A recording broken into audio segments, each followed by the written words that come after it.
Okay, so I need help because my crush is sending me so many mixed signals, I don't even know what planet he's on. One day he's all over the place. We talk in class, he laughs at my jokes, he even leans in when we're talking. He asked me to help him with homework and said, "You explain it better than anyone." I left that day floating. I'm not gonna lie. Next day, cold, distant, dry responses. I said, "Hey, how was your weekend?" He replied, "Good," and stared at his phone. Just one word, one. Then the day after that, back to normal. He bumps into me accidentally in the hallway, holds my arm and goes, "Missed you yesterday." Boy, what? I asked my friends what it could mean. One says he likes me, another says he's just friendly, another says I'm overthinking it, rude. I even tested it. I didn't text him for 2 days, nothing. Then I posted a story and he replied in 2 seconds. So now I'm here, confused, tired, and refreshing my phone like a crazy person. If you've ever been through this, drop your wisdom below because I'm about to lose it. Do I shoot my shot or just chill? Mixed signals are the worst. Send help. I had this patient once, old, like really old, mid-90s, the kind of fragile where even breathing sounds like work. He didn't talk much, didn't complain either, just existed quietly in that hospital bed. One day I asked him, "Do you need anything?" He shook his head. Then after a pause, he said, "My son's coming." I said, "Oh yeah? How old is he?" He goes, 65. That threw me off. I laughed a little and said, "You're still waiting on your son?" He looked at me, serious, and said, "He still needs me." It turns out his son was sick, real sick. And even from that bed, this man kept asking if his son had eaten, if he made it to his appointments, if he was okay. Every single day, like nothing else mattered. Not the pain, not the fact that he was dying. Just his kid. One afternoon I told him, "You've done enough. You should rest." He shook his head and said, "You don't stop being a father?" That one stuck. Because here he was, at the very end, still choosing to care about someone else. And yeah. Bro, why is it always the new transfer student? So there's this girl that transferred into our class mid-sem.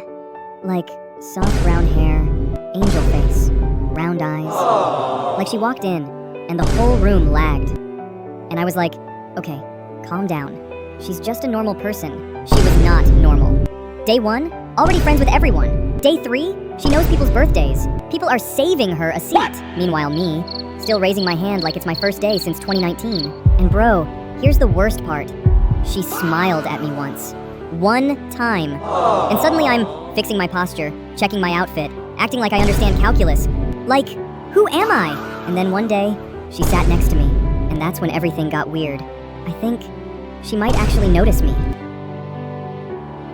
I think a stranger was following me. No, I'm serious. It started a few days ago. I kept seeing him everywhere. Same guy, same hoodie, cafe, street, outside my building. At first I told myself, "You're overthinking." But yesterday, he was behind me again. Same distance, not saying anything. Just there. My heart started racing. I slowed down. He slowed down too. That's when I knew something was wrong. So I stopped, turned around, and said, "Why are you following me?" He froze. Then he said, "Wait, it's really you?" I was confused. Then he stepped closer and said, "You don't remember me?" And something about his voice felt familiar. So I said, "Should I?" He smiled and said, "We used to be neighbors," and suddenly, it hit me. Childhood memories, playing outside, running around together. Then one day, he was just gone. No goodbye, nothing. He recognized me days ago, just wasn't sure, didn't want to be wrong. So yeah, 99 Nights in the Forest tip. In this video, I will be teaching you how to win every close-range fight like a pro. You only need a laser cannon and good timing. Push in, then pause. After you hear footsteps, aim at the corner and wait. Most players rush, so let them walk into your crosshair. Next, always check your left before moving right. Never sprint into open spaces. Some enemies panic when you hold angles, so use that to your advantage. Remember this trick for every room you enter. You can also try quick peeking for easy shots. Remember, do not overcommit. Use cover and reset the fight. You are a lot safer this way and will win more duels. All you got left to do is learn common player paths. Note that this works best in tight maps and solo fights. More players means more chaos, so stay alert. And every time you win a fight, reposition immediately. But note that better players will adapt, so don't stay predictable. When you clear the area, don't forget to reload and listen for footsteps behind you. You can now enjoy your streak and flex on your squad. Give me a like if this helps. You got this. I had this moment once. Everything fell off. Friends got distant, messages turned into seen, people I used to talk to every day, gone. I'd check my phone, nothing. Scroll, nothing. It felt like I got erased. And I remember thinking, so this is what being alone feels like. One night I stayed in my room, lights off. I didn't want to deal with anything. Then my mom opened the door a little. Didn't say much. Just, "You okay?" I said, "Yeah." She knew I wasn't. She left, then came back with food and water, sat it on the table. "Just in case," she said. And that was it. No long speech, no pressure, just presence. Next day, she checked again. Next day, same thing. That's when it hit me. While I was focused on who walked away, I never noticed who never did. Because when everyone disappeared, she stayed consistent. No noise, no spotlight, just there the whole time. And yeah, turns out I was never really alone. I remember when I was younger, I realized that just being nice made people treat you like their friend. So I tried it with everyone. Classmates, teachers, even random people online. I was like, "Yeah, I got you," anytime someone needed something.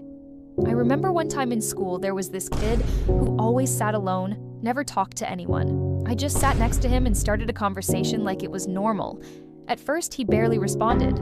Then slowly he opened up, started laughing, even waited for me the next day. I thought I figured it out. Just be there, and people stick around. Eventually, my friend asked me, "Why are you friends with literally everyone?" And I said, "I don't know. It just feels right." Like, it was that simple to me. I just didn't want anyone to feel alone for a second. And now people expect me to reply instantly like I'm customer support or something. Like, bro, I'm trying. There's currently a rare virus you probably haven't heard of, and it can turn deadly fast. It's called hantavirus. Most people get it by breathing in tiny particles from rodent droppings, urine or saliva, basically places you wouldn't even think twice about, like dusty storage rooms or cabins. At first it feels like the flu, fever, fatigue, muscle aches, nothing too crazy. But here's where it gets serious. Within days, it can develop into hantavirus pulmonary syndrome, where your lungs start filling with fluid, making it hard to breathe. And the scary part, the mortality rate can reach up to 30 to 40%. No specific cure, no widely available vaccine, just early detection and supportive care. So yeah, next time you're cleaning out a dusty space or see signs of rodents, don't ignore it. Because something that starts small can escalate really fast. A homeless-looking man walked into this luxury hotel lobby. Dirty clothes, old shoes, beard all messed up. The second he stepped inside, people started staring. One guy even covered his nose like the man smelled bad. The receptionist looked uncomfortable and quietly told security, "Watch him closely." The manager walked over and said, "Sir, this hotel is for paying guests only." The old man nodded slowly and asked, "Can I at least sit down for a minute? It's raining outside." The manager sighed and said, "Fine, 5 minutes." The young housekeeper nearby felt bad and brought the man a cup of coffee. She even gave him a towel to dry off. The manager got angry and whispered, "Stop wasting time on him." But she ignored him and just smiled at the old man. A few minutes later, the man stood up and asked the manager, "How long have you worked here?" The manager proudly said, "Almost 8 years." The old man nodded and replied, "Then you should know how we treat people here." He reached into his pocket, pulled out a key card, and handed it over. The manager's face instantly dropped. The old man was the owner of the hotel. He had disguised himself to test the staff. Then he pointed at the housekeeper and said, "She understands hospitality better than you ever did." And right there in the lobby, the manager was fired. Over 300 never came back. Not because no one searched for them, but because the mountain wouldn't let them leave. The cold gets inside. Strength fades, focus fades. Every step hurts. Oxygen is disappearing. Your mind lies. You think someone's there. Someone reached this point. They never moved again. No rescue up here. Your body doesn't panic. It shuts down. The mountain doesn't need to kill you. It just waits.